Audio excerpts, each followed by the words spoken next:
Okay, so here is a composite beam design example. When you set up the loads and load combination, you will be able to really run composite beam design. So we're going to take it as a default and hit the start design check. So ETABS will show the beam size and number of studs. Since beam is relatively short, 24 feet, I think we don't need a camber, but let's select one of beam and right click. So you'll see the whole table. The beam on the left is all workable size, right? The beam size, the heavier it goes down. See, obviously stress level is getting lower. The number of studs that beams just require only minimum. Those all section is in this A composite beam group. So they are just all listed down. Also, strength check and deflection check is shown here, right? So strength check, you see the construction bending. This is based on phase 1, the load, 1.4 that, 1.2 that plus 1.6 construction live load. So maximum bending is 51.3 kfoot. This number, this bending should be reduced by the pure steel section. After concrete is cure phase 2, now this is the example of W12 by 22 with the number of stud, which actually provide some partial composite action, and their bending capacity is 179 versus their permanent bending moment under 1.2 depth plus 1.2 depth, superimposed dialogue plus 1.6 live load, which is smaller than just capacity. So this is a capacity check. And then deflection check is happening here.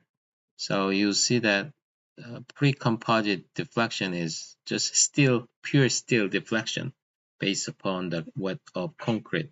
You see that 1.7 inches, right?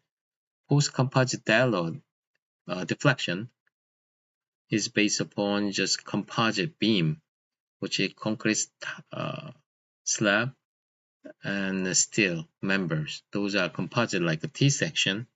So based upon number of shear stud and composite action will be determined. And since the composite action is determined, the I moment of inertia will be calculated based upon two material, and they calculate the deflection under superimposed dial load plus live load. See, that's post-composite action deflection. And live load deflection is straightforward. Live load deflection is 0.3 inches based upon the live load and with the composite beams, which is determined based upon the concrete and steel combined stiffness. So here we're checking that live load deflection 0.3 inches, which should be less than our criteria L over 360. L is 24 feet times 12 divided by 360. That is, I think, equivalent to 0.8 inches. So it should be less than this. We're okay. Total deflection here is show 1.8 inches, which is our criteria is L over 240. So length 24 feet times 12 divided by 240. So both are all less than our criteria. So this beam, the lightest beam, W12 by 12 by 22 with 8 number of studs, I think it will work. So the ETABS show the number of beam size, number of studs. If we design the longer span, obviously deflection is relatively bigger, and the ETABS might show the beams with number of studs and show the camber. So we'll see in other example.